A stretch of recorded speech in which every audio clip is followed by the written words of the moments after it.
All right, this is our October EDA meeting, so do a roll call All right, Rylan Nyhorst, here. Jamie Rothy, Paul Pendergrass, Here. Adam Beedling, Jeff Shupe, Here. Jan Thronson, Kathy Gable. Here. And then I do have two items that we'll want to add to the agenda today from when I had originally sent it out. So I would ask that we add under new business, a section E to discuss housing and section F to discuss the CETA 2025 contract. Is that SEDA? CEDA. CEDA, okay. So I make a motion to approve the agenda, with the amended added E and F under new business. I second And do we have a motion Comments? or or sorry, a vote? All in favor, signify by saying aye. it. Aye. It's approved. September 24th meeting minutes. Get a chance to read those. And I did get the name. I apparently had put down Mary King instead of Linda King under new business B, but I've already fixed that on your guys' copies, so Renee pointed that one out. So I make a motion, we approve the September 24th meeting minutes. I'll second it. Any other comments? Seeing none, all those in favor, signify by saying aye. Aye. Oppose? Approved.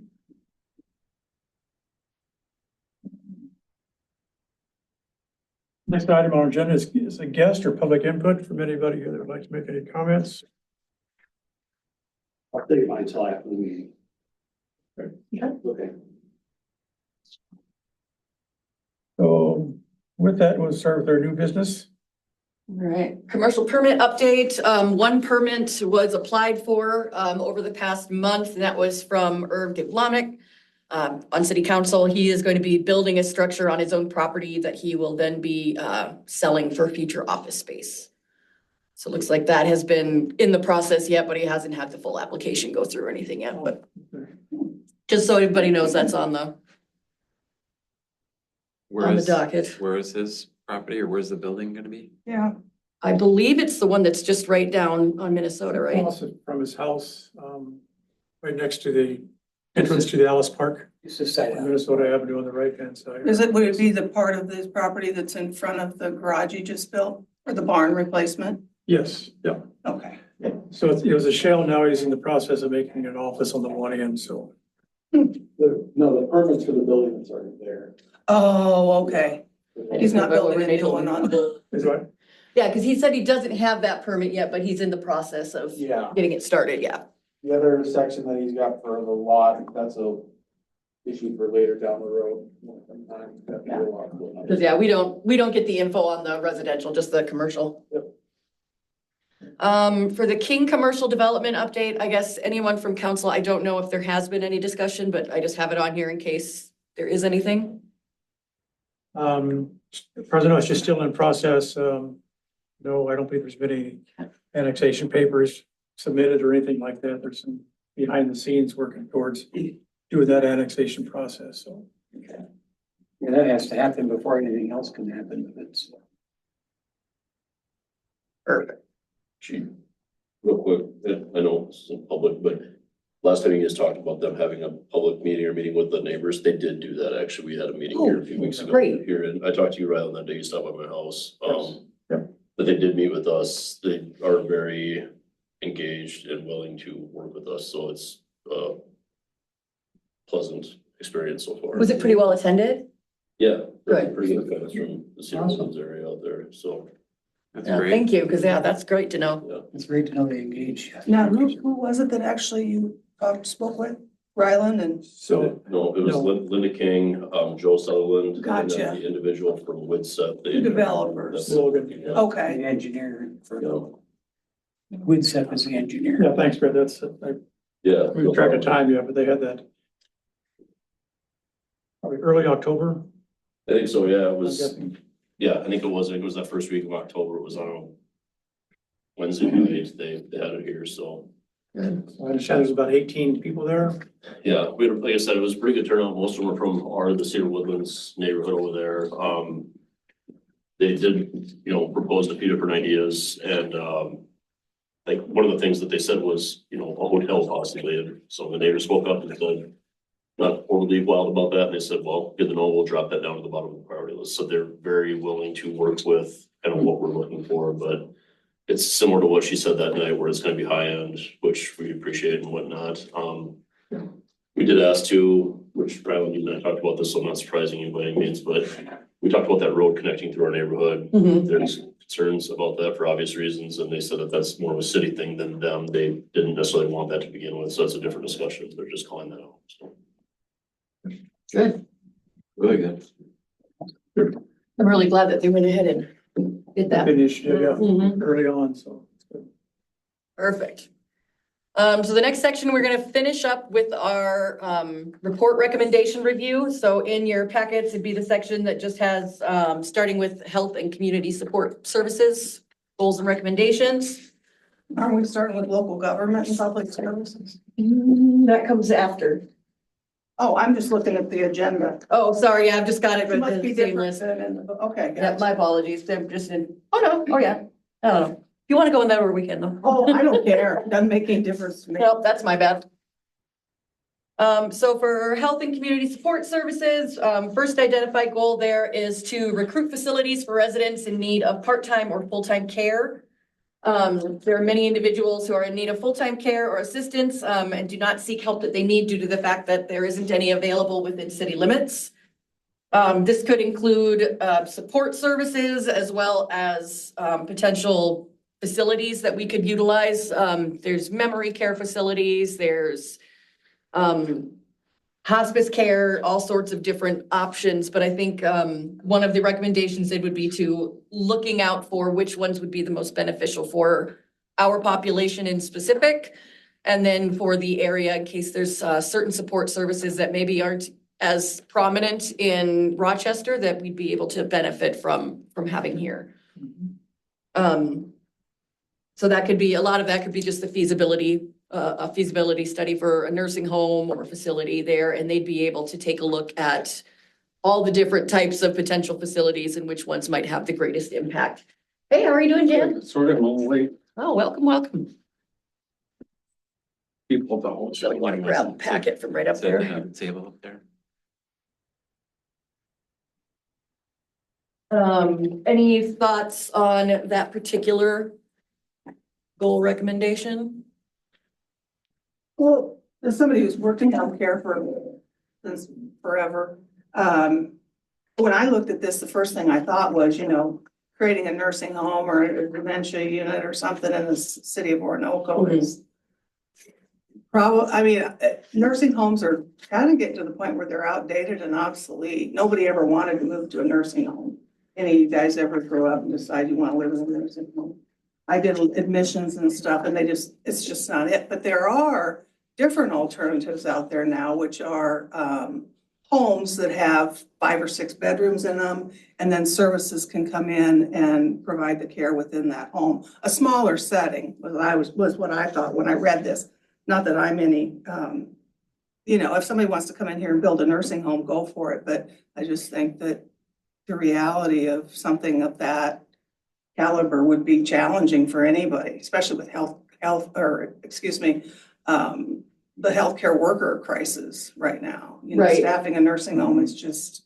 And I think what it's trying to address is the really large amount of comments that we had made stating that Right. there is nowhere for anyone to go. If they no longer feel they can take care of their homes on their own, they can't downsize to apartments because we don't have any. Right. Can't downsize to a smaller home because they won't allow it. True. And therefore, there's not Yeah. that option. So I think that's something that people are looking for is just some sort of an opportunity, which again, from a feasibility study could be able to look into a little more specific, like the types that Yeah. you're talking about, rather than like a big home facility. Yeah. There's the Armin and Deanna Shrimp. They live up the county road, live up past the junkyard road. they were running an adult daycare for quite a few years. I don't know if they're still doing it or not. I know that's where Pat Hall stayed until he finally passed. Your last name Shrimp. It's a respite care workers, Okay, and I just see they put a sign up, which I hadn't seen before, so it's a reboot, they call it, I guess. What's it called? Reboot. Like, some didn't know what they did. I didn't know what they called it. I know they were running a place up there that they've done it for quite a few years. They've taken on this elderly daycare also. They would do daycare for patients and they had overnight people too there, so. In some of the smaller communities, like Goodhue, for example, they built a assisted living or whatever, Goodhue, I mean, that they're building. I guess I would call assisted living, the people coming in Yep. and going there. I guess as a nursing home, I see that, I see more coming on 18th Avenue and 55th is, they have three different types of things. They got, you can live in an apartment, Mm-hmm. and then they got kind of a partial care, and then they've got a little more. Got a memory care, got skilled the nursing. permit to do that, facilities. and the settings always looks, to me, it looks like a home and a place.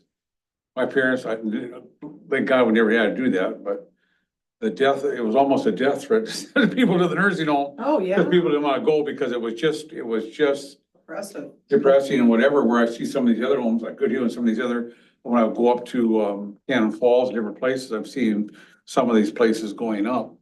For people, there's not a lot in the town, but if it's a 30 unit or 20 unit thing, at least it's something that some people can stay around the area. And again, if visiting angels or whoever they are, they come in, they're all in one place that you can knock on the door, and some need a little bit of hope, they get it. If you don't, Well, there are people that go around and do that. Yep. Kind of like visiting angels, but they just do aid, like personal aids. It's pretty Yep. cool setup for a lot of people. You also see a lot in the cities, 55 and older communities, which are great because they still have the younger, somewhat younger with the older kind of mixed together in groups, and they do a lot of activities, and sometimes they surround like a park or a golf course or, something close to that, which it still provides life, for people that don't see it as, in your words, Jan, a death sentence. I think, Well, that's kind of what people look at a nursing home. Sometimes it's more or less a place to go die. That's what they didn't want. right, and I mean, let's try to keep away from just thinking about the the words nursing home, because I think what we're looking for is any type of care facility that could be on multiple different levels. Discussion, yeah. But I think maybe still looking at the feasibility of what would be needed. Because, yeah, I think what we have on here, EDA should determine the feasibility for establishment of a nursing home, memory care unit, or other form of health support facility within the city to benefit aging residents. So I think are we still kind of on the same page with that then? Definitely. My only input from a where perspective is, like the city of Rosemont put one right in their downtown, and there's, not many blocks similar to Orinoco where you could really utilize the space, I think, a lot better than putting a care facility or an apartment complex, even for that matter, right on the downtown. I mean, it just does not make sense. So maybe as we develop help develop the downtown, it would be like second tier. It still can be in the downtown setting, but maybe it's not right on Minnesota Avenue, If some- there's the regulation between a nursing home and assisted living kind of breaks. That's Yeah. a lot different now. In Pine Island took over the assisted living, but the nursing home is for sale. So that's where the city got involved with keeping that assisted living for the residents, so. Pine Island kept the evergreen part of it. What? Evergreen is the assisted living part, isn't it? Is that what Pine I Island kept? don't know if I've ever heard the name, but. So there's, yeah, anywhere I you think the high priority is it's kind of a stretch maybe for a high priority because of the financial commitment and regulations, and for a town of 1,800 versus like Pine Island is 3,600, 3,700, so. I do think it's good to keep it there, but I think we can spend our efforts Right, and it wouldn't be for the city to run something like this, it'd be for the city to help in recruiting A developer. a developer or to something come like in and put one in, yeah. So it wouldn't be that the city would be in any management position over Sure, it, but. no, that's what they had to do to keep it there. That's what- Yep, because yeah, I know Leroy did that too, and then, but they ended up getting in a little over their head, and I think then they had to try and sell it, which was a bit messy. The pharmacy is, that's, now that we've had, Linda King's grocery store. And I don't know what they have planned for the grocery store, but there could be a pharmacy, part of that grocery store makeup too, as a possibility. Right, and I know they also mentioned some potential like for dentist or other small doctors' offices, which they could offer some in-person visits here that maybe people can't get access to right now, so. Well, you never know what she's gonna bring in with the space that she's Yep. talking about utilizing. And Absolutely. there's so many options that may come to light without us even having to promote it. Yep, so we'll put that a little bit further down on the priority list then, especially since that we have some other opportunities coming in. You know, if you had your pharmacy and you talked about a senior living facility, which would need pharmacy. Then she talked about bringing a chiropractor in, Mhm. a known chiropractor, which would maybe be a pharmacy. Or I don't know, maybe they can write the the chiropractor might be able to write the prescription, and I don't think you can dispense, you gotta go to a pharmacy to do that. See, I don't know that they would be licensed. No, for but I'm saying to write this prescription for someone, I'm just saying, when this all goes together, if you had the senior living place and you had a pharmacy, you had some different things in a grocery store, that would make more sense. Mhm. At that point, for the pharmacy, more people to come in to use a pharmacy, as you say, down the road, Yep, that, Is there a that point. pharmacy in Pine Island? Oh, there's a Hy-Vee in some road, a Hy-Vee pharmacy in some Okay, road. I don't know so- if there's one. I don't know, your drugstore there. Interesting. I think so. I haven't paid attention. I don't know, it was OMC when they were there, I don't know if they had a pharmacy or not, I don't. And I think the OMC has a pharmacy in their main office out in 19th, on 9th Street Southeast in Rochester. I don't think and they have one at the hospital. I don't think they.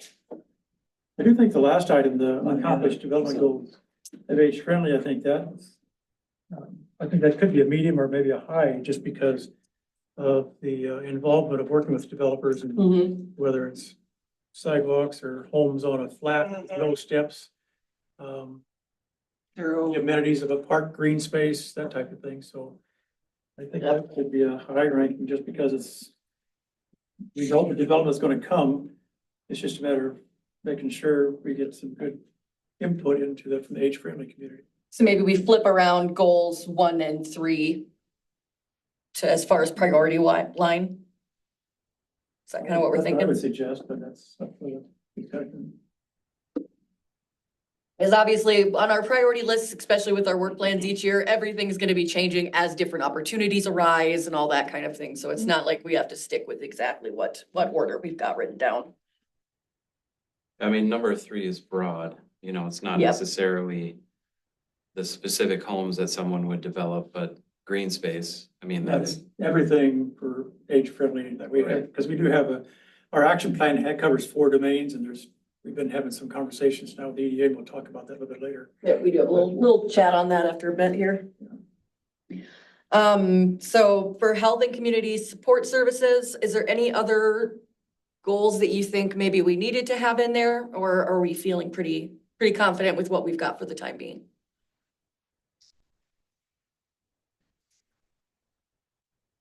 I think it's pretty good for where we're Yeah. at today. It might change a year from now, but we're. Oh, yeah, and I mean, we should absolutely revisit these every year just to see where we're at, so that makes perfect sense.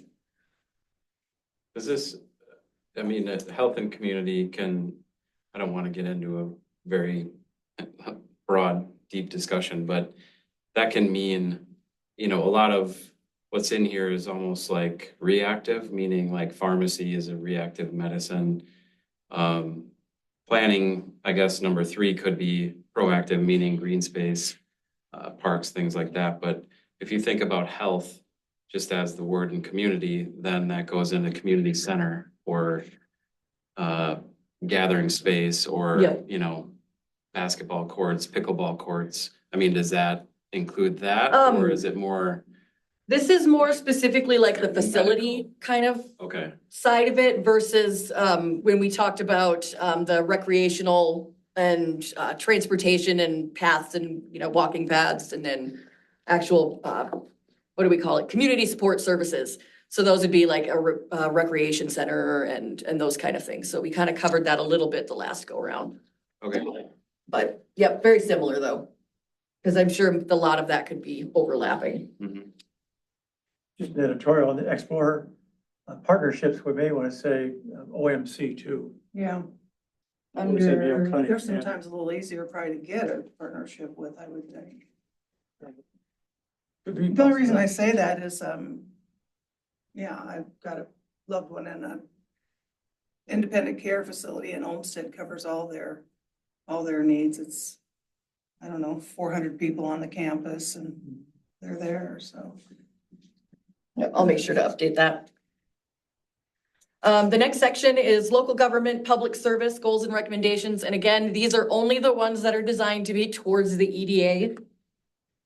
So all I really have in for this one is normalizing public input, which would be the city EDA could provide an annual or biannual survey opportunities, whether they are physical or online, that would be available to the general public regarding our projects. So this means normalized public input as far as the EDA. Yes.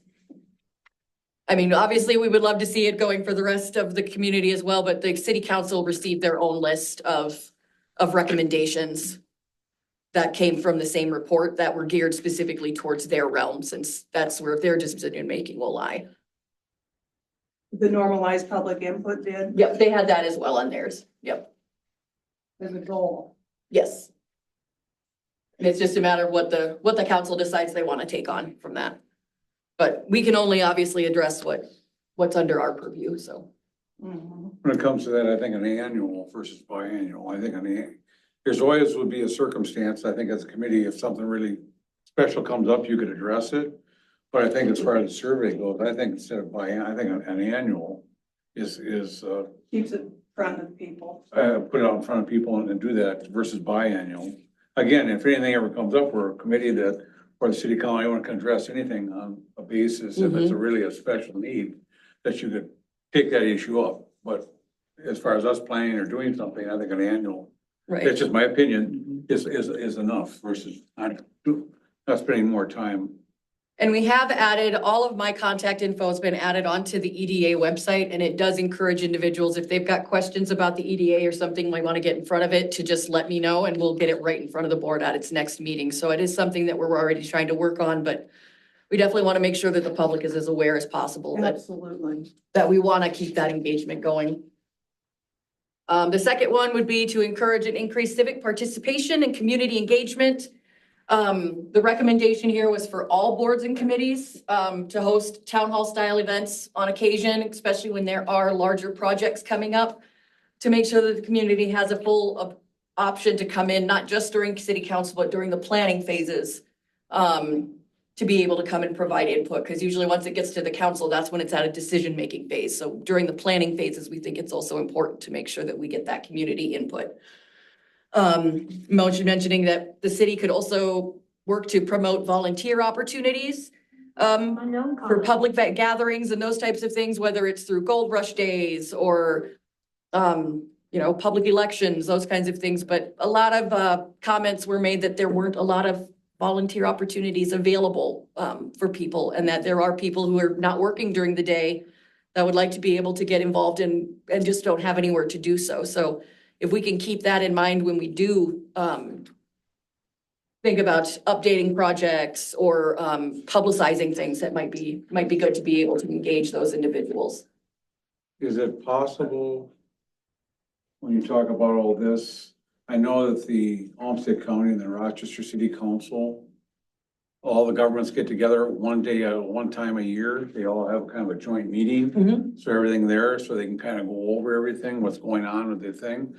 But instead of having all different types of, just my thought process of having all these town halls that you get planning, zoning, us, city council, different things all together, and do a town hall, so everybody is here. And it's addressed and the people could come and do it sometime in February because Gold Rush is in August, planning for your different dates, whether it be in the park, or I mean, the night out, different things that all goes on. That you could have the whole list on the board for the people early in February to say that these are the things coming up this year and these are the dates. To answer, address that question, how do I volunteer for something and put that out and all the boards. And I don't know that you would have to have just do a town hall with everybody here, because your city council still could meet on a weekend, whatever. But one evening in February, we pick it out and, everybody is here and you put it out there and you put it on the screen what your events are for the year. And, list out for the people, see if that's what they want to sign up, because then they can't say, well, I Right. didn't know. Or whatever. It's just my thought process is that you could do that, and any questions, anybody around the table could address the people's questions of maybe new projects coming up. And that if we knew, if the city council or planning knows of a project coming up, they could let everybody know on one date, and everyone's here, and so everyone kind of knows. Just my thought process. No, on, absolutely. All for one for all. you know. I just think the one thing to keep in mind is that most of the time projects are not known at the beginning of the year. And the EDA is gonna have different priorities than say what city council would be. And if we do have everybody all in one room, then the city council is at the lead of that meeting. And I think that we do wanna make sure that we keep ourselves at the ability to control some discussion regarding economic development as well, if that makes sense. I totally agree, but I'm just saying is that if you put a town hall out there, to me, a town hall is just people coming and want to discuss what's going on. And if they got questions, planning and zoning, maybe be able to answer their question. No, you can't build here. No, you can't do this. This is what kind of requirements city council can kind of step in. In EDA, if we have something up on our paper or what we're thinking about, we can inform. I'm just saying that it's not taking any control away from any one Mhm. board, but the town could come in and if nothing else, they can see who we all are. Well, the EDA meeting, I don't know if you were there, Jan, that they had over, I think it was in February at the fire station. That was well attended in February, and just a repeat of that for just the economic development would be a good thing, so we could talk about where we are and what's going on, and people Right. can ask questions and. Because I think when we talk about town hall style meetings, there's usually a topic that they're gonna be covering, whereas when you have those joint meetings with council, planning and zoning and EDA, then it's typically a really good overview of what the projects are, where they're at in the scheme of planning things, giving really big updates as to what's going on. And I think that keeps things a little more linear. And it eliminates that opportunity for a 4-hour meeting. Because when you just keep things completely broad and say everybody can just come and discuss what all the projects for the year, I think we're asking for trouble. I agree with that. As much as I like having everybody in one meeting and being efficient with everybody being in the same room, I think it just goes sideways and it just perpetuates, and then you don't want to necessarily cut somebody off if they have a good topic that they want to talk about and discuss. But that would mean you still have all the other topics that you want to cover type of a thing, so. I think there is a need for face-to-face meeting that expressed at the February meeting that they'd like that face-to-face, just give us an update, and I think from the survey and just kind of a state of the city from the EDA perspective type thing. That'd be a good idea. Absolutely. I mean, and like this, the one that's down in Rochester and some of the other communities, there are great meetings, having those joint meetings with everybody in one room so that everyone knows what the other hands are doing. A lot of times that'll help eliminate some of the concerns that other committees have about each other, saying like, okay, well, maybe these guys are trying to stick their arms a little too deep into this and they don't need to be, but then everybody having that chance to communicate really helps, I think. Yeah, I agree. Having a joint meeting that's just the city meeting, all hands, more or less, to understand what everybody's working on and roles and responsibilities, and maybe even come out with ideas and objectives, that we can all work on independently based on our individual roles, but not in a town hall type setting. Right. So maybe we do look at doing some of those annual group meetings then. So my question would be then, how would you, to address this, how would you ever get out, you know, because people say they don't get to volunteer, they like to volunteer. You gotta have some type of thing together, because if you had one individual from Gold Rush, I'm just trying to save some time. The mayor and some people are on council, some are on these boards, and pretty soon you're meeting in all these meetings. You got this town hall meeting with the council, and then you got one with this, and you're meeting to death, where if we met kind of more, I was just trying to answer, how do you get people to volunteer for the people that, because Gold Rush people need volunteers and these other, to clean up and do everything else. What meeting would you hold, or what kind of a meeting would you hold then to allow the people to come in and say, if you took one individual, maybe it's not a town hall, but here's what the input, maybe we don't have the input from the people, but the person from Gold Rush would get up and say, Gold Rush is this year and we're looking for this many volunteers. Well, maybe. And we're gonna do that, and so they would sign up, and then if someone says, well, we're gonna clean up the community on this date, well, someone speaks on that topic, and here's the list for that. And so there's not a lot of input from maybe the people there, but they're here understanding. I just don't know how you get Like a that out. volunteer fair or something where each, Right. and this, I don't know if this is even in the economic development, but like a fair where any nonprofit organization that needs volunteers, the food bank, the Gold Rush, So people know whoever. where they can connect. Yeah, just maybe a volunteer. Well, that definitely addresses goal number 2, because it says encourage and increase civic participation, so somehow we have to look at that, how we're going to achieve that. And Yeah, that that would be. was just all my thought process A is. lot of your participation is gonna be monthly basis, once a month, or might be a one time, or it might be a couple time a year thing, so there's all different levels of how much you're gonna. But if they sign up, then they would know, those people would say, I'm gonna go to the Gold Rush Committee Yeah. meeting, because that's where I need to attend those nights to be part of that. If I'm gonna go to this and wanna be that, then I know who to sign up with, and then I attend their meeting and do that volunteer work for them. And if, I don't know about your fire, I don't know, like I said, the volunteer fire department, if you have to have something for people to volunteer for that, Yeah. and do that so that people kind of, Let them have a booth. Mayor, you know Maybe more than put in I. Something on the website, maybe like volunteer section on the website where all of our groups can list out, if you're interested in volunteering, here is your contact info. These are when the meetings are taking place. Making sure that everybody knows and it's all maybe in one place. Yeah. Yeah, Gold Rush, you talk about volunteers and Gold Rushes. You know, we have a new board now, and it's a lot of enthusiasm and a lot of good ideas, but the only time we got volunteers is when we did a sign up right before the Gold Rush event. Getting people to come to meetings once a month is a challenge Right. for any group. It's, whereas much exposure there is on our Zooms and YouTube, it'd be great if that, you watch the troop for 1 hour, and that could be a 1 month a meeting, or meeting once a month for an hour. So I think there is a need, but just, and it's a younger population, families, they have a lot of things going on, and it's difficult. Yep. And Parks and Recreation probably would see a lot more benefit to something like this maybe than EDA would, because of the fact that we don't have a whole lot of volunteer interaction. Unless we are doing a parks project or something like that. So it just to keep it in. A lot of your parks and rec people, it's gonna be the parents that are participating with kids like T-ball and stuff like that. That's where you see probably more of your volunteers in that. If you put that on a webpage or do, all I'm trying to do Yep. is address their concerns, what they wanted. And a webpage would work if it's out there that the people can go look and say, well, how do I know that? It's on a webpage that these are the person you contact.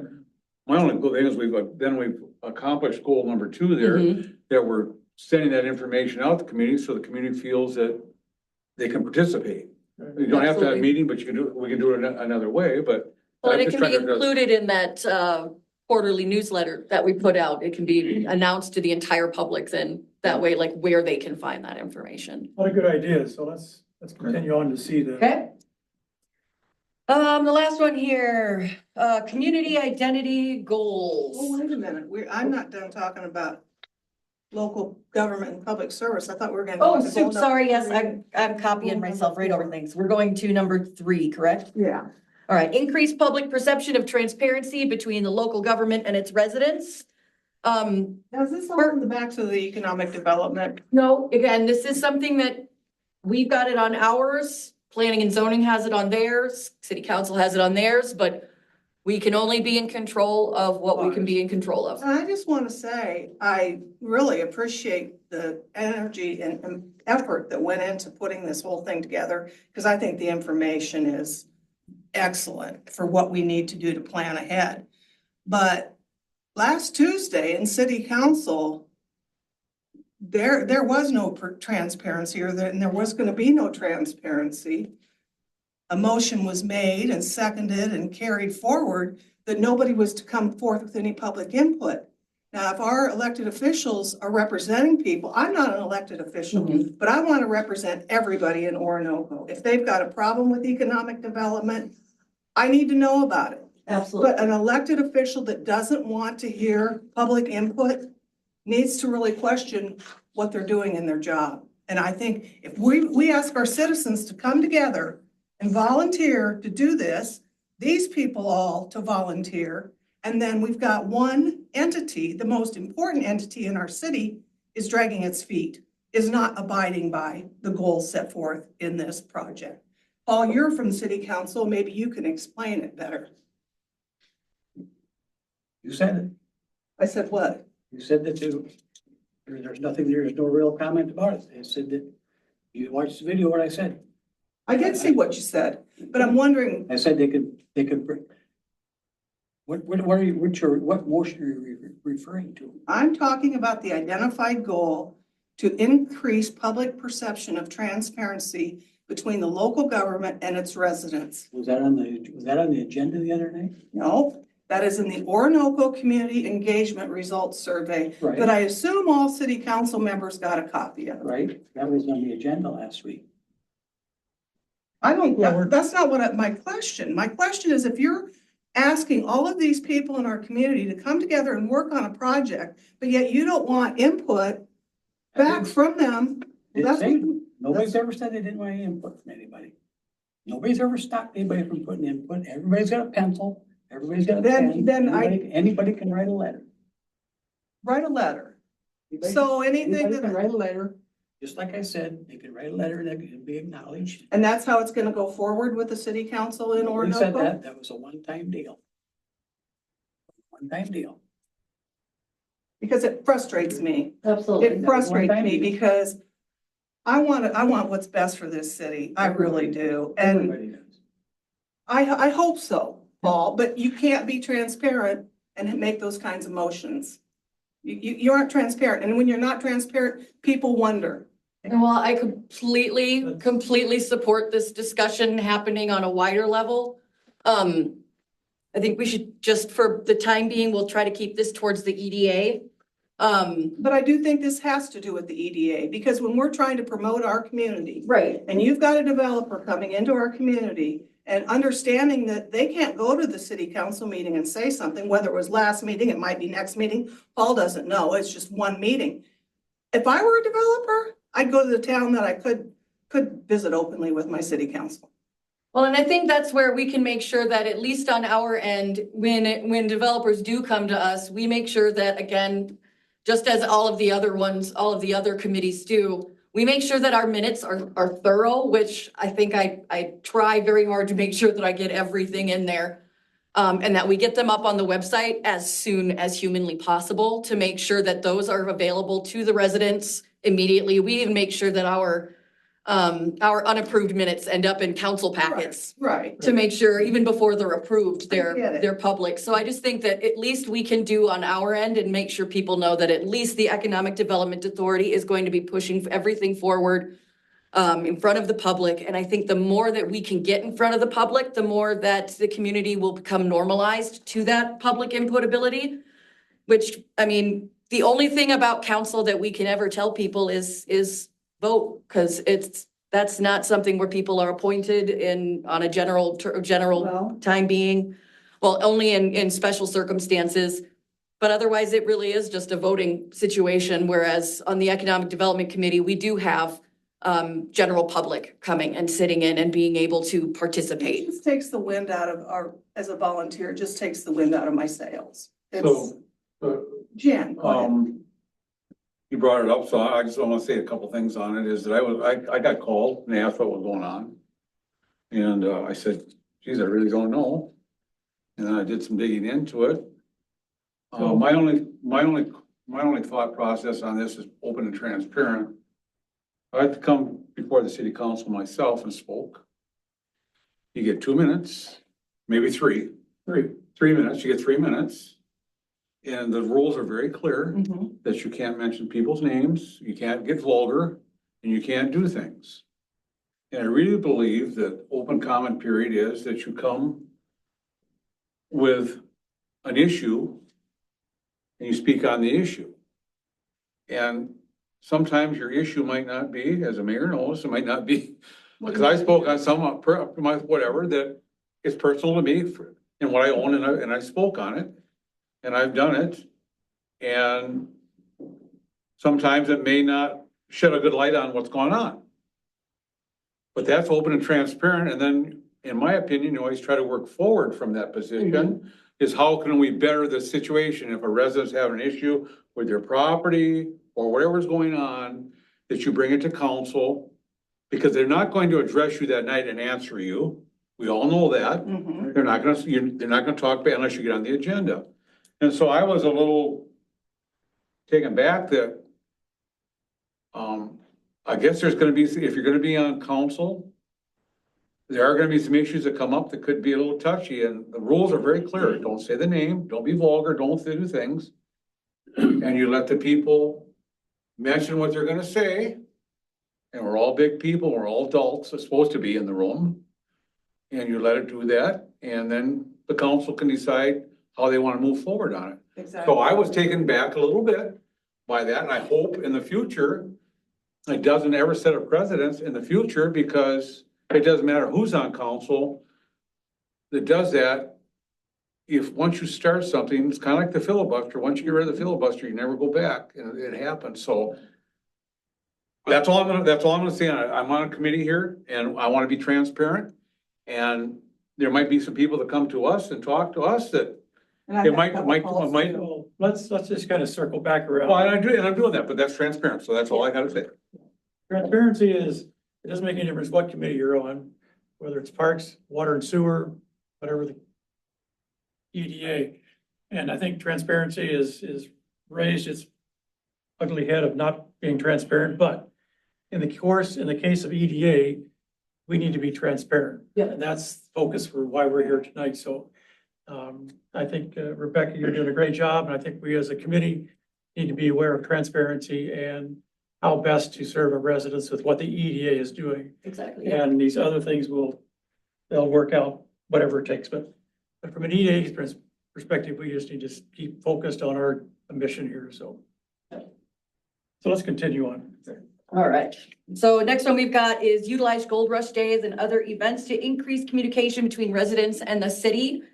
And what this kind of addresses is that the city might be able to utilize a booth or, at a job fair, those kind of things, being able to have the city represented with things like brochures about certain programs. If we end up having housing programs that we develop, we make sure that that information's out there. Or if there are large developments, whether they're commercial or residential, that we're looking at doing and letting the public know about them. And maybe having someone from the EDA, not just council or EDA or the city, but like one from everybody, being able to maybe commit to going to some of those things so that questions can be answered about anything if residents do decide to come up to it. So I just think keeping that in mind moving forward when we do have those opportunities.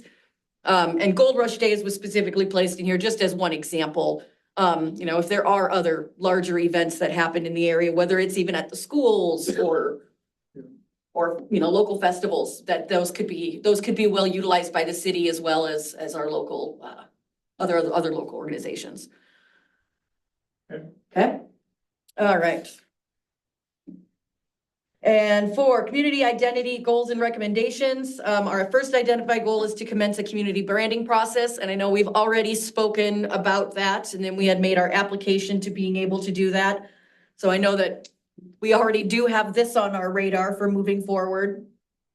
So I guess I won't really go too much further into that particular one, just because I know that we're already in the process of addressing it. So we'll just make sure we keep that in our action plan for next year. And then the second one is to make sure that we are maintaining the small town feel of Orinoco. Within the survey, there was an overwhelming portion that identified a desire to maintain the small town feel of the city. And this should be kept in mind by all city leaders when we're talking about new developments, whether it's for commercial development to make sure that it's not getting that downtown Rochester feel. We still have that small town local feel to it. So I think that that's something that I think most boards would probably even agree on too, that that's kind of the identity of the community and they want to keep that center. The small town feeling, if you look at our comprehensive, even though it's 2006, it's all predicated around the small town feeling, but also around the sewer project, and we get that, here's the development density, what's gonna change. But the thing that caught my eye in the small town feel of the city, you know, from the comprehensive plan is for the most part directed towards downtown versus the whole city. And I think that's maybe needs to be clarified maybe a little bit more what the small town feeling is. A definition of small town feeling, I think would be good to include that in this goal, I think, just to make sure we're all on the same page, because the way it reads here, I mean, what does it mean, small town city? Mhm. And if we identify, if it's true that it is downtown, which I think it is meant to be, I think that's something we ought to not concentrate on, but be very clear what it is. So like downtown versus the entire community. Yeah, I mean, there may be aspects that small town feeling is good outside of downtown, but Mhm. if it is, it'd be nice to have that spelled out, I guess, in the Yep. definition. Any other thoughts kind of on that particular? We've talked about this a few times, even when,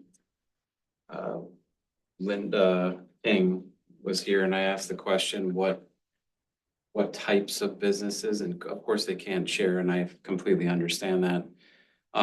But to your point, Mayor, what does that mean? Does that mean that if a Hy-Vee comes to town and it's huge, or a massive Quick Trip or a massive truck stop or whatever, does that mean we went away from a small town?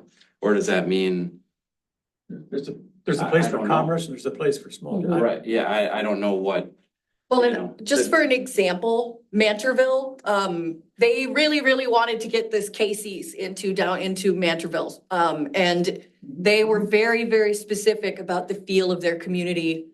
And they ended up working with Casey's, and Casey's, even though they weren't thrilled with it, ended up changing what their facade looks like sure, to make sure that it matched with their community. So I think that there are ways that you can work with some of those bigger businesses without letting them kind of become that big box store in the middle of what you know, right, want to have. and is that what it means? You know, that's my point, is, Mhm. you know, from an architectural standard, from a physical size, from a number of parking spots, I mean, you can get really detailed on what does small town mean? I mean, that actually can bring the community together majorly. You know, you talk about a town hall, what does small town mean to you? I mean, a lot of people could get around, if that is a big topic, you know, the small town feel, I mean, that's a big deal, right? To get everybody coming together on something like that. So it sounds like during the community branding process, that's definitely something that we want to make sure that Right, they've definitely addressed when they're doing that community engagement. but in specific, you know, I mean, somebody might say, my kids can walk down to the corner store and feel safe. I mean, I get it, that, yes, that is small town, but what does that mean from a development standpoint? Right. Maybe good sidewalks, street lighting, you know, you have to translate all of that into practical development. So what I would suggest, Rebecca, for the members here, is that we look at our OACC, or local architectural control, something.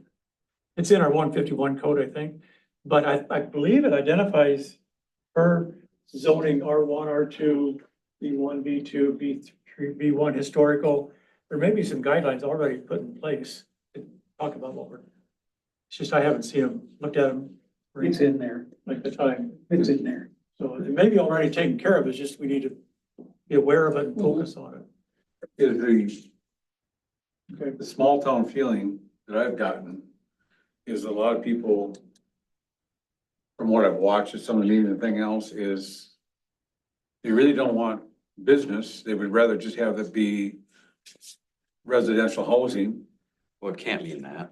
Well, I don't understand that, but I'm just saying, from what I see at the meetings and I listen, I've come to meetings and say, is your development, when they talked about changing something into a fourplex or whatever, that not, the people don't believe that that's a small town feeling type situation is kind of what I'm kind of getting from, or bigger developments or whatever.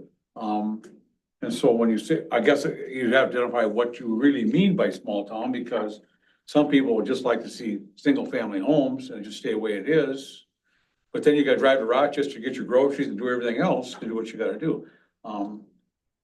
If the development goes through up there at the head end of it, it's still a small town feeling, because that whole lot, if she wants to develop it, it appears to me that she talked on the east side of the road, it was all gonna be lower buildings that look like homes or whatever, you know, lower businesses are not big things. And on the other side, she said that they weren't gonna sell a lot.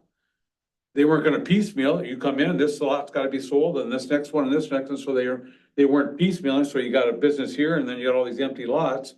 From my understanding, when she come here and talk to us, that she wants to fill in all the spaces to do that. And so to me, if you build it up there, that doesn't take away from the small town feeling, because that to me is your commercial property that you're bringing in to Warnoco. And it's kind of fitting because by the highway and things like that, which leaves some of the other areas around here, that hometown, small feeling. Mm-hmm. In my opinion, I guess when I see it, that you drive in, it stays a small town. So I guess that's what I'm thinking with small town, is that place up there, if she does that like she does, and it transitions, to me, hometown feeling is your commercial or whatever, it's got to transition into the home, so it doesn't go from a tall building right to the housing where it all kind of goes in. And it sounds to me, when she talked to us, that's exactly her idea of doing it. She wants to control or have input into the site, what the buildings look like. And I think that's where, Which would give you that hometown feeling from the highway to the east side, going back for lower buildings and going into the homes. Keeps that, in my opinion, the hometown feeling, and that's what I like about her. She's all in on the buffer zones and stuff like Yeah, that. right.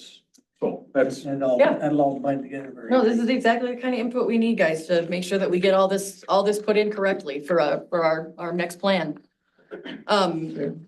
So with that being the last section, I do want to note that we do have the 2025 work plan in your packets, and that is based on all of the discussion that we had prior to the discussion actually taking place.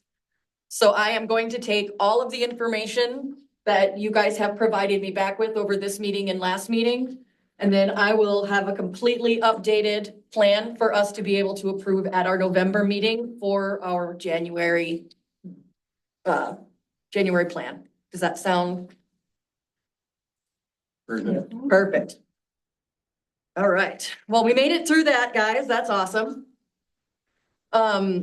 The next item on our agenda here, our November and December meetings, I do want to bring up some date discussions because, November, it's 2 days prior to Thanksgiving, which is completely fine for us to have our meeting during that time, but I wanted to make sure that that still fits in everyone's schedules, or if we needed to look at bumping it to the week before. I personally am not traveling out of town anywhere that day, so it works for me. I don't know about the rest of you, but I'm willing to do whatever anybody wants. It Works would for work, me, I'll too. be out of town, but if you guys could just put me on Zoom, I can do that simply. Yeah, and I will also be out of town, but I will be working remotely from Colorado. I'll be at my family's home. Okay. And so I have done that in the past as well, led via Zoom, so I have, As long as somebody Absolutely can send still me able links to. and stuff. And do you want to move it to the week earlier on a different day? Yeah, I guess I'm looking at the committee, so if you want to be here versus Zoom and doing that, I'm open if you want to change the day, you let me know, and That'll be the council meeting night. well, we'd have to pick a different day of the week, yeah. yeah, not Tuesday, but I was saying is if you wanted to do maybe think the Thursday you the Thursday mentioned. prior to that? The prior week? Whatever works for the board, I just want to make sure for scheduling purposes that I get the correct dates out. From a standpoint of Zoom, and we've had this discussion on council meetings, but, you know, we used Zoom during the COVID time for as far as emergency meetings, and so we're beyond that now. So right now, and Jason, you can confirm this is, but if there is a Zoom meeting, it has to be announced on the agenda, Mhm. and you have to be at a public place to zoom in on. So if you're at a restaurant or someplace that's got Wi-Fi, you can do that, but so if that's gonna be a challenge for a couple of you from your homes versus being in a public space, then I would suggest we go back to maybe the 21st, which is that Thursday before. Because you also have to announce where you're at, make sure the Right. door's open. If you're in a hotel room, you have to have the door open. Well, and I will state that I will be at my parents' home, but I'm also not a member, Right. a voting member, so that wouldn't. I would be at my home in southeast Iowa. Okay. Yeah, I would make a motion for the mayor to move that Thursday, the prior Thursday, Yeah. prior to that, so we can be here. And that saves us a lot of We have headaches. a council meeting on the 19th, but I think I'd feel better if we were all in person. Thursday, the 21st. Okay.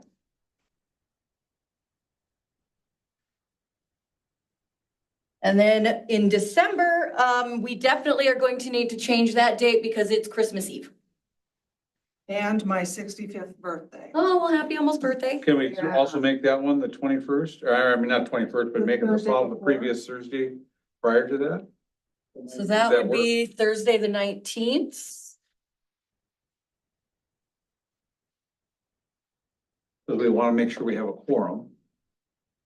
So, Yep, and again, we can also look over that date again in November, just to make sure that everything's still in line, but if that works for everybody for the time being, with getting that on the books might not be a bad idea. do we need a motion to do those two dates? Yes, please. I'll make a motion that the November meeting be the 21st and the December meeting be the 19th instead of the 24th.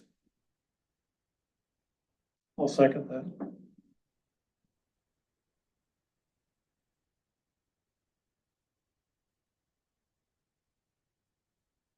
And the 19th is what day? The The week? 19th is a Thursday. Thursday? I believe it's Thursday.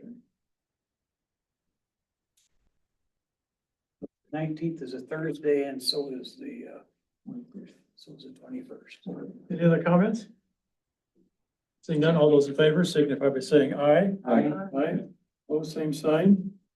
Perfect. That's approved. Okay, so for our first write-in subject for, would be regarding housing. I just wanted to make sure that everyone knew, I did get a chance to speak with Ari and Jamie regarding the potential Hamilton development that was previously discussed. They were just looking to find out about when they might get to know about different zoning changes and when those things will be being announced. And in your packets you guys will see this. Not what's on the first page, but they haven't released the information yet. These are programs that are still in development, but the funds have been allocated by the state.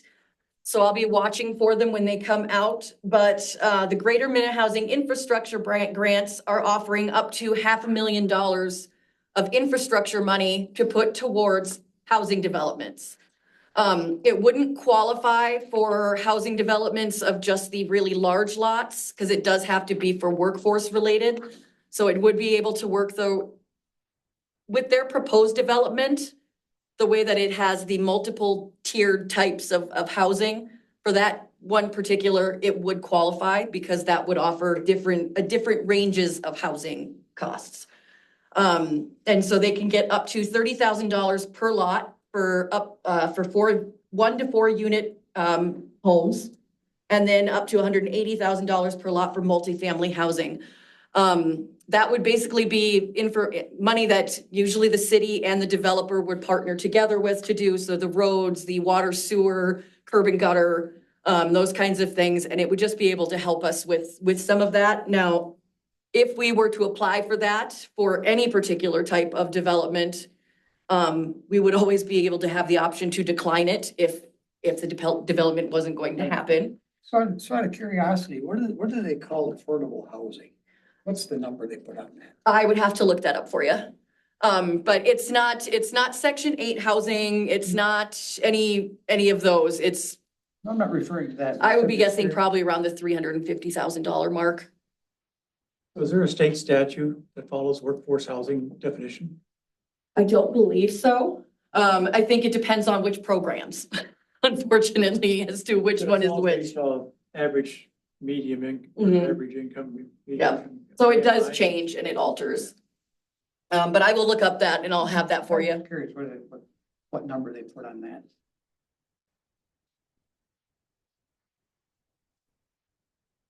And then these programs, because the second one listed on here, the Greater Minnesota Tier 2 Cities Grants, those are only going to be available for communities with 10,000 people or less. So that gives us a little bit of a leg up in the ability to apply for those.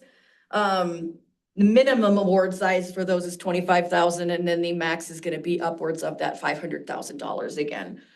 So we may have some opportunities to be able to help with housing infrastructure, if we're able to get some projects lined up and ready to go. They will be announcing the details for these grants in the first quarter of next year. So as soon as they are available, I will immediately get them sent off to all of you and to our council members, just so that they're aware that those programs are available, and as well as some of our development partners, just in case they are also interested in doing so. So I just wanted to make sure that everybody was aware that those programs are coming up. Because it's free money. It's a one-time deal, Yep. not a repeat, so. Yep, so if there's a deadline for it and we have a project that we think we might be able to use, even if the project's not fully approved, we can still apply for it. And then if the project gets approved, and so does our application, great. If the project does not get approved, but our application does, we can still decline it, but at least it still gives us that opportunity to take advantage of it if everything works out. And obviously we can gauge temperatures at the time of when it's all released, but I just wanted to make sure everybody kind of knew that was out there, and it could offer us some great opportunity for getting that infrastructure paid for ahead of time. No match. No, well, there would be a match, but that match would be coming from the developer, not from the city. Oh, okay. So this would kind of be like the city's portion. But here, You're talking about the greater system. but there's one line here, Rebecca, it says, a non-state match of funds is required. Yep, that would be from the developer. Yep. Because usually there's some sort of a split cost, and so that would be the city's portion would be the grant money, whereas the developer would then be putting in the cash. Yep, absolutely. Okay, so just so you guys all know that is out there. And the other thing was that we discussed the potential of hosting a housing forum. We know that there are differences in opinions to what types of housing people do want to see and where they want to see it. And it could be of benefit to have some potential developers coming in, multiple different developers, not just one or another, along with some city representation to be able to say what kind of find out exactly the types of housing people really want to stay away from, the types of housings people really want to see. If there are certain areas of the city that they definitely don't want to see additional development in. Doing something like that, the only costs would be for advertising, and then if we wanted to provide, water and cookies. Otherwise, we have all of the other supplies to be able to do something like that. So I just kind of wanted to throw that out on the radar that it's something that we definitely would be able to do. I'd be able to host that the same way that we did the community engagement previously, but this would be specifically housing based. I think it would be helpful, if the developers, when they came in, if they explained to the community what is affordable for them to do. I mean, I'm sure there's developers that last development that they were talking about, the different types of houses and stuff that were available.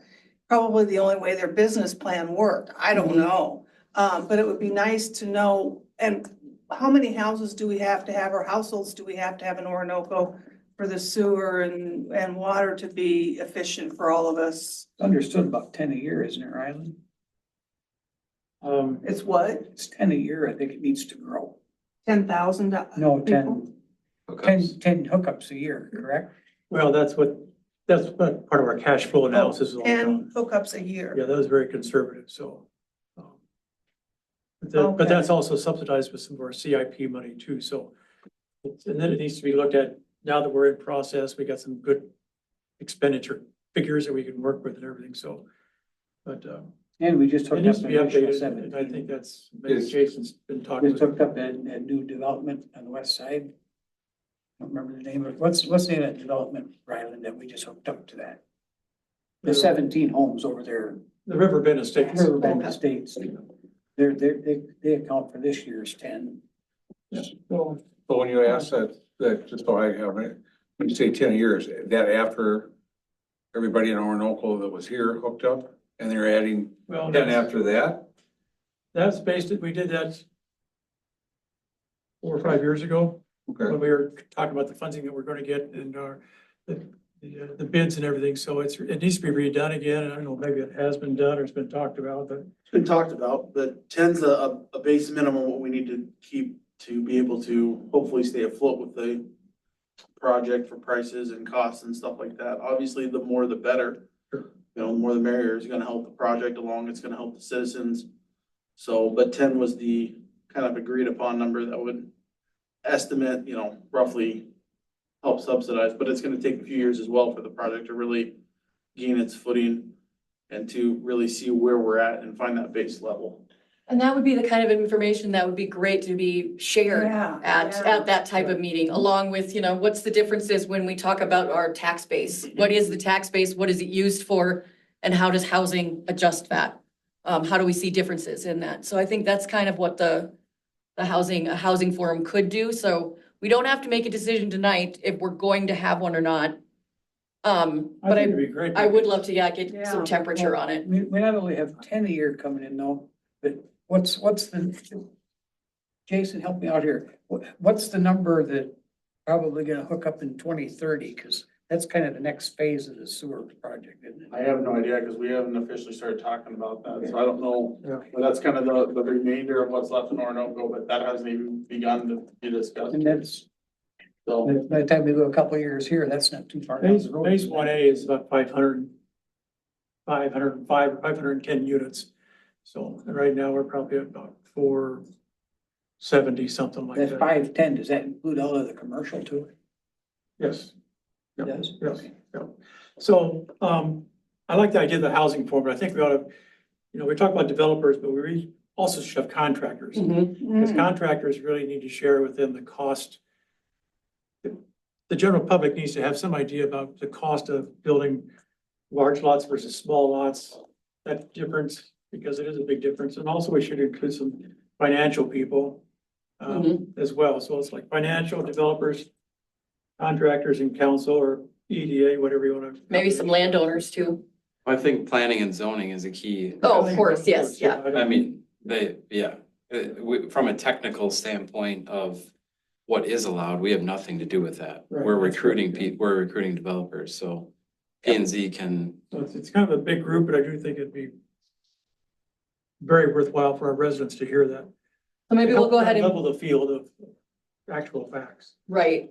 So maybe if we go ahead and we put that as, at least as a potential opportunity in our work plan for next year then. And then we can look at maybe doing that early on in the year.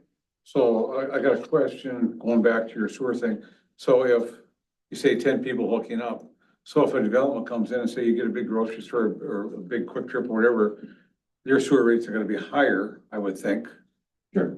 than just a residential. So if a bigger thing comes in, does that count as, so do you take a bigger business as 2 or 3 Sure. versus 10? Yeah, it adds up.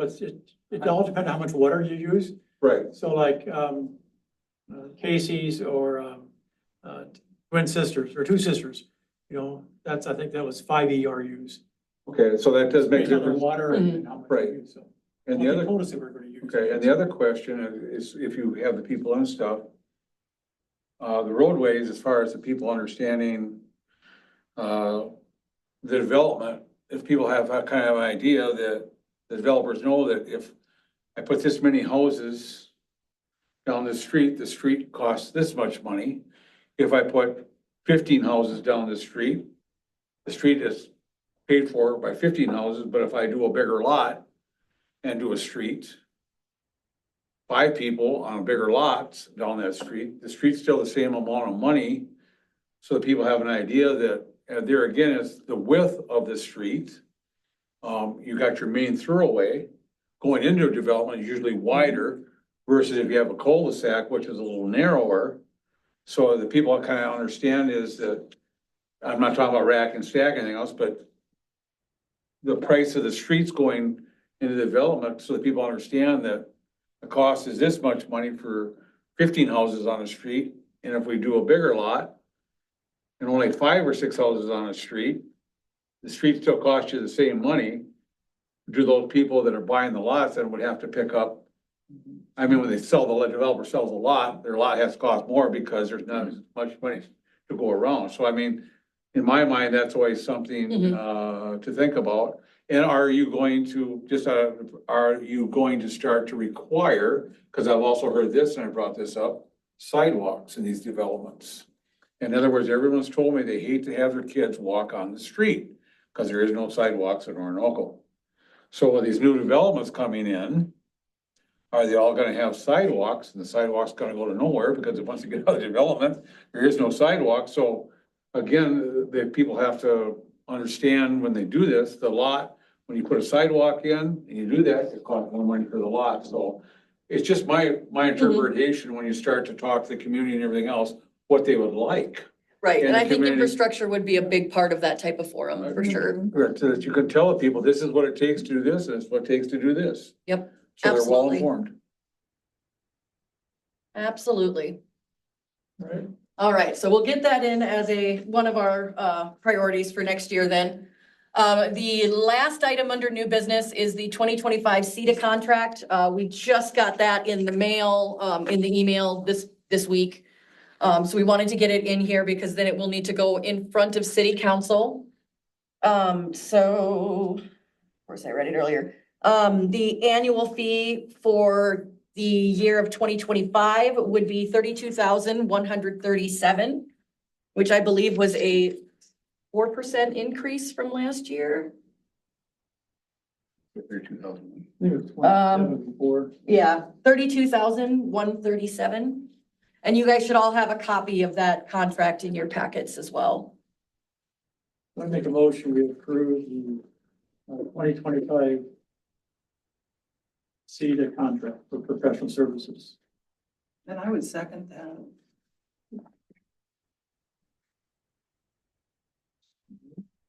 Do we know it got approved and What's that? was this part of the city council budget? Yes. There is a line item to cover the cost, Okay. Yeah, it's in the preliminary. It's already budgeted for in the preliminary. Obviously, it's to go through the final budget in December, but it was budgeted for the preliminary and looked at, so. Wasn't the budget for the CETA contract at 29,000? I honestly, I have to go back and. 14, it was 15 for one item and 14 something for another item. No, I think the CETA contract was in there about 32,000, so I'd ask Rebecca. I guess I don't recall it, but okay. So, Yeah, because the 15 was for the starting of a revolving loan fund for commercial development. What was the other number for? I wasn't aware of the other one. Oh, no, there was a 14,000 number in there too. That I'm not aware of. Okay, because we had 29,000 on that, on the budget night. Yeah, I wasn't privy to that process. You remember Dennis Ryland or Jason? off the top of my head, no, I don't. Okay. Any other comments? Hours, no change here, right? 1 day per week. Yep.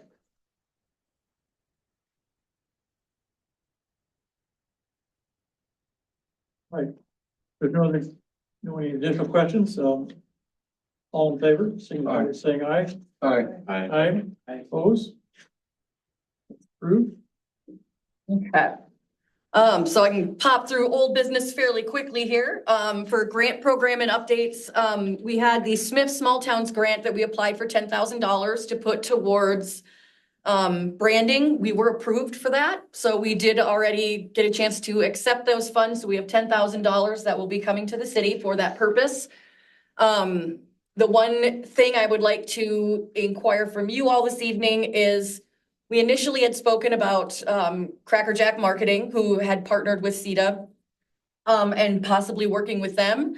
We have the option to be able to move forward with Cracker Jack, or we also have the option to be able to bid it out and be able to offer to other marketing firms, hey, what is your proposal for us? And then we'd get the proposals, and then the EDA would be able to select from those proposals. So completely up to you guys how you'd like to move forward with that. But if we do want to do a proposal, then I'll go ahead and get started on the paperwork for an RFP. If I did anything, I would, like to have it, like you said, I'd like to have a bid out being transparent and see if nothing, I don't know anything about Cracker, but the Mhm. point is that it's always good to have other people come in with their ideas, and we can always pick, we can still go that way, but the more people come in, we'll see how hungry they are to do something, and they might come up with a good idea, something different that we like, and it doesn't hurt to bid stuff out, be Yep. transparent. That's just my opinion. I agree. I would want to take one step back and understand what we are marketing, how we're marketing it. I want to know, like, I think that's everything to this city, is what we're doing to pitch the city. And it can't be taken lightly, and it's amazing that we have 10 grand to be able to do that. So I want to understand, I mean, I'm sure that they've done other cities and things like that, so they will probably come with a lot of ideas, but coming from a marketing background, I want to fully understand, Absolutely. is it generic? Is it special? Is it cool, fun, friend? Is it, like everybody else does that are surrounding us? Is it, Yep. what are we doing? I appreciate your pointing out the possibilities. And just to clarify too, that this would actually be part of the process of the branding, is because they'll be doing community engagement, whoever does it.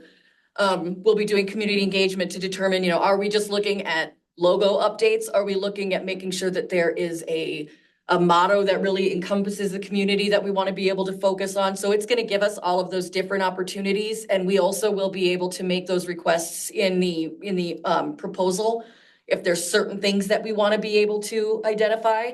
So I will make the draft of that request for proposals and bring that back to you guys next month. Scope type thing. Yep, that way you guys can add to that scope, and I'll try to get that sent out as early as possible so that you guys can take a chance to review that too. That'd be great. But that way we can ensure that every one of those proposals will at least have that specific information as well as their own processes. So right now, we're taking the approach, our max limit is 10,000. Well, it's max limit of what we have for free money, yes. If the city, because this isn't just gonna be an EDA thing, this is gonna be a city thing, it's just, we made the application. So I think we'll be working really closely with Jason as to how that'll all move So the forward. scope will come to the council then too? Yes, for yep. input? Okay. Do we have to match the 10 grand then? No, this is just, That's what I asked, but yep, Okay. it's whatever the scope says in your expertise to kind of guide us. yep. I mean, because if there's ones that come back saying that they want it to be 15,000, then we can just say, sorry, you're might be out of our budget, but it just depends on what the council wants to be able to put towards any potential branding as well. So, but that's just the $10,000 that we have for free money to be able to help make this happen. So they would come back with their proposal, so we don't have to pay for it's like a bidding process, so they come up with their idea and then present it to us, and then Well, we decide whether we want it, or do you, No. because most people don't work for free. So that was my question, is you go out to these places and say, what do you willing to do for us? And say, well, we ain't doing it for free, so. That's why we need scope. yeah, the proposal Okay. isn't gonna be them saying, here's what we think you should do for branding. It's, this is the process we're gonna do with you Okay, to get you to figure out what branding you wanna do. Well, So it's Here's all the gonna be results. very, We're gonna give you a logo, we're gonna push okay, out on social media, we're going to do billboards, like deliverables, Mhm. Okay. Okay. generically. yep, so that way it still gives everyone a chance to put that input in. We're with your company too, Yeah, Brandon. yeah, we do it all the time, So, yeah. what's the time frame for the deadline to use the money by? We need to be able to use it in the next year. So we have a year to get it completed. Is that the year from the time they issued the grant? Yep, so Can from we last week, Specify when they issue it, or is it issued? they awarded them last week. So the Yep. clock is ticking. Yep. Okay. Because they actually should already be sending the money. It should be arriving here as soon as, because I think Renee is already taking care of the paperwork for that, so we should just be getting that. So it's not really waiting approval, it's just waiting for acceptance. Yes. Yep. And then it's a matter of whether or not we decide that we want to move forward with it, because we do have the ability again to not move forward with it as well. Is that just a teaser rate to get started, or is it? No, that's what we requested. Yep. The grant, the small town grant, the maximum amount we could ask for was 10,000. And that was from the Southern Minnesota Initiative Foundation, just to clarify too. Taylor Rural Improvements Grant that we had requested for some funds to do some updates in the parks. That one was not approved, but we were able to at least get that information in, so we do know that. And then we are also going to be looking at making an application for the, oh goodness, what is it called again? For the Age Friendly Minnesota grant. I had some meetings with the Age Friendly Orinoco groups. We also had one today where we were discussing some of the different types of agenda items and the goals that they had that overlap with the goals that we have in our, from our community engagement. Some of those being walking paths, connecting recreational areas, updating our parks, those kinds of things. And we are looking at being able to make an application that we can get funding to be able to do some of those projects. So we are looking at making that application. It is due in 2 weeks, so it's gonna be a nice quick turnaround. But we can get up to $80,000 through that process. So we are going to again be trying to do that, and I just wanted to make sure everybody was aware and if supportive, hopefully. If there's any reason that you would like us not to proceed with that, please let me know, but So is that through the Taylor Rural Improvements at 80,000? no, that's the one that we were declined for. This one is the Minnesota Age Friendly. Yeah. Okay. Minnesota Age Friendly Program, yeah, and it would be based on the final plan that Age Friendly Orinoco came up with. And then those specific items are what we're looking at. So it would be that, and then I believe there would also be an element put towards public safety. So there would be money for us to be able to provide carbon monoxide detectors and smoke detectors for homes, those kinds of activities. So it would be a lot of encompassing little smaller elements, but for the parts that we would be really looking at would be, you know, trails that would be connecting, putting in different types of age-friendly elements to our parks, getting people outdoors and just getting people moving, so. So that really goes through if I'm understanding, it really doesn't come through us, it goes through, you're applying for the age-friendly group that, or the group you just said that you met with today, so that's kind of on it's their ballpark of demonstrating and doing this, or how do we get involved with it if another group's you've already used and took their ideas for the grant? Right. So they are not yet approved for their 501c3 status. Okay. So they would be applying through us. And then the city, we would be the financial advisors of the project. We'd be the ones who they would give the money to, and we would say, okay, this money is for these activities. And as they got ready to do each activity, we would then pay them out based on their budget that is for the project. Okay, thank you. I Yep. just think I know how we're involved now. So. Yep, and it would cost the city nothing Right, to right, manage that. right. So that would all be on the age-friendly Orinoco. Is that walkway at the park, is that part of the age-friendly thing too, Ryland? Or would it do from the shelter down below? Well, that was The part of handicap access? Oh, yeah. what we used the 25,000 for, had we got it. Yep, because the very beginning too of this grant, the biggest part financially would be we were gonna reach out to Stantec and find out what it would cost to do a park analysis. So they wouldn't just be going and doing like an inventory of what's at the parks, but by recommendations based on the age-friendly process, what is it that we think these parks each need to be able to make them the most compliant possible? So that would include, I'm sure, those walking paths, Paul, that you're mentioning, and making sure that everything's connected, so. Picnic tables, pull wheelchairs up. Is there any way that the city people or anything else instead of Sandtech, instead of paying money out to Sandtech to, yeah, I'm a person that would do all these surveys. And the people get their money in all these surveys after survey after survey, and you kind of enrich some people and they come back with their theory and it costs you $10,000 for their opinion. Where $10,000 could have gone into concrete. I would think that the city administrator, the city staff and different people could look and say, you know what, we need a sidewalk here, we need this.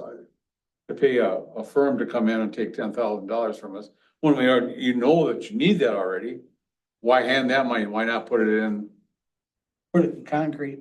concrete instead of an opinion? No, I just, Right, right. I'm one of these surveys and all this stuff, when these people are always looking for money. I look at sometimes, you know what? That's why we have our committees, that's why we have things, clear thinking minded people that you can say, yeah, we need it, and then you get the cement guy, wherever he comes in, he knows how, again, you would have to have your city, but you know, it's gotta be built to specs, and you kind of, you know what the specs are, and Yep, and you do it. Just my thought process. Yep. I'm one that if you give it, let's try and put 99% of the money into the project versus someone's other pocket. and the amount of these projects, typically, especially when you're talking trails, can be up to the millions of dollars.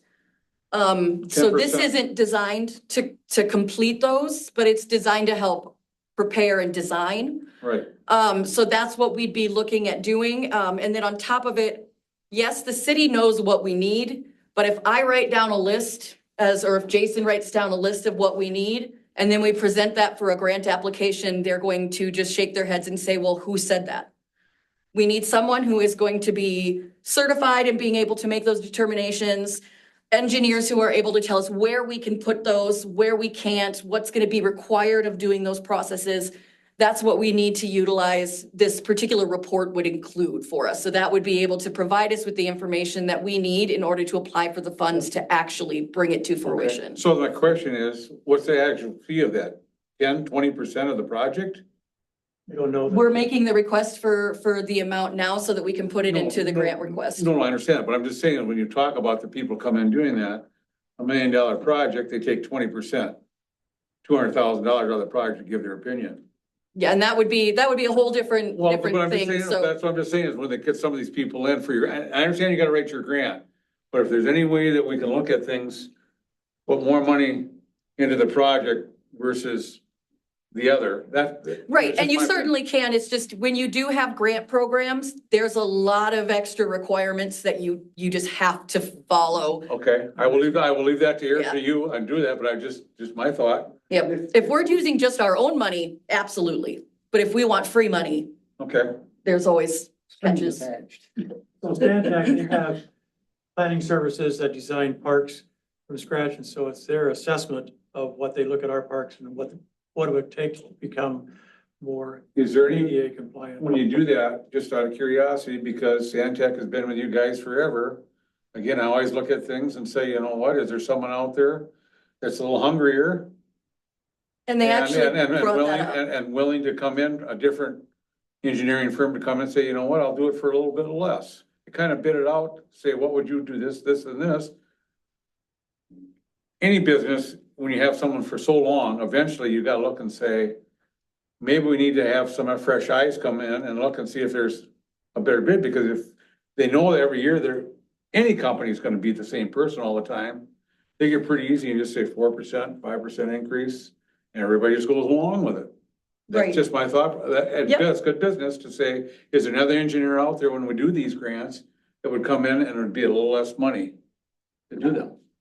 Like So to get the- higher percentage used for what we actually need. Exactly, I'm only going for the higher percentage for the project, that's all I'm going. So the age-friendly group, when we were talking today, specifically mentioned wanting to utilize Stantec because it probably would save us money in the long run because they know the community.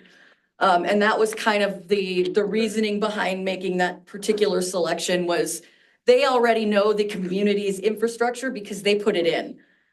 They know about the processes that we've been having around with city, with any of the needs that we've had. So they just thought that having someone who's already familiar with the community and its infrastructure would be incredibly beneficial to the process because they wouldn't have to start from scratch on that, and then they wouldn't have to charge us for doing those particular activities that they would need for, And we've got 2 weeks to do it. Oh, I understand. that's the other thing, yeah. Thank you for that. I don't have time for a bid, to be honest.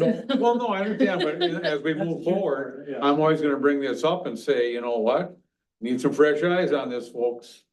Well, and I'll tell you from the city side, it's not like, oh, they're taking 20% of the money we get. It's an hourly rate because they're contracted with us, so whatever we have them do, we're only getting billed Okay, for the hourly rate. It's not, oh, we're gonna take 20% of your 10 grand, it's, they put 5 hours into it, we're paying them for 5 hours worth Okay, of work, well, depending then- on which employees. okay, you're answering my question, but like I said, a lot of times when the bids and things go out in developments, it's the more money they can put in your project when they design it, the architect and everything else, it's a percentage of the project that they get. Yeah, we've already got the contract Okay. with them and we're just billed at the hourly rate, Okay. so. Okay, thank you. I appreciate that. All right, any other questions or comments about any of our grants or those grant processes for the time being? DJ report. Director's report, we've Pretty much- 5,000? What's the 5,000?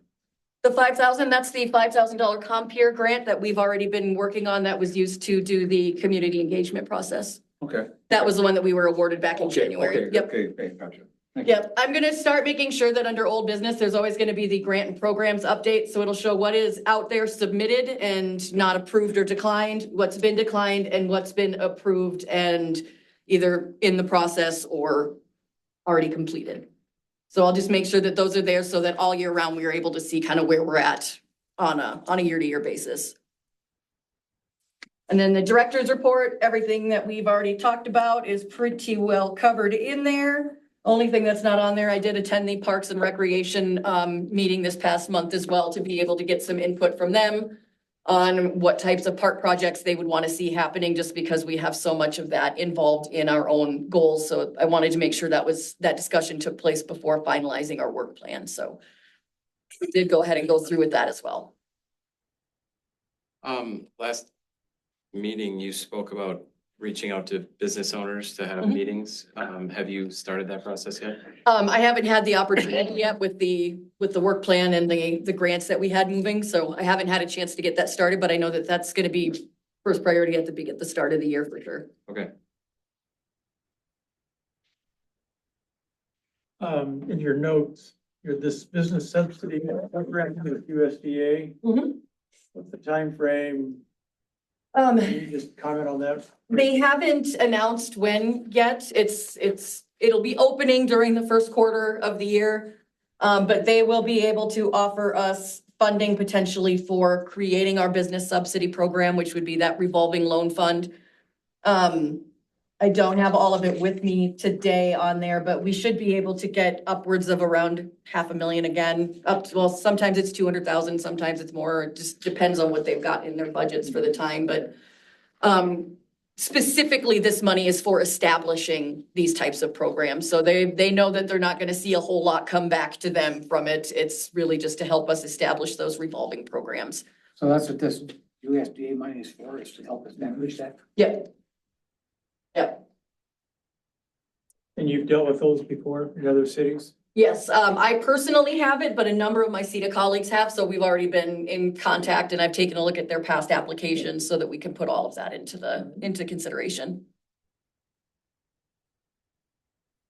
Any other questions or comments for Rebecca? Thank you for doing a good job. Yeah, Yeah, thank you, I wanna thank appreciate it. for what you was very good. Very thorough. I tried. You're doing good. On to the next item, walk-on items. Did you have anything? All right, So you wanted to wait till after the meeting's over, I'm right? gonna Yeah. talk to a couple of you after the meeting. Oh, okay, all right. So we are ready for adjournment. Motion adjourned? okay. Motion to adjourn. All in favor of the motion to adjourn, signify by saying aye Hi. at 8:07 p.m. You're all amazing. Let me know if you need anything. I never got over to get my flowers. It's still there. I know. And it's bags of dirt there. When you dig them off, you can just drop the dirt. Can I do it in the spring? I hate it for me, I'll put the bags inside the sharp then. Yeah, because I Figure it, think otherwise they'll just for you, disintegrate. best. Yeah. Thank you. I had some allergies last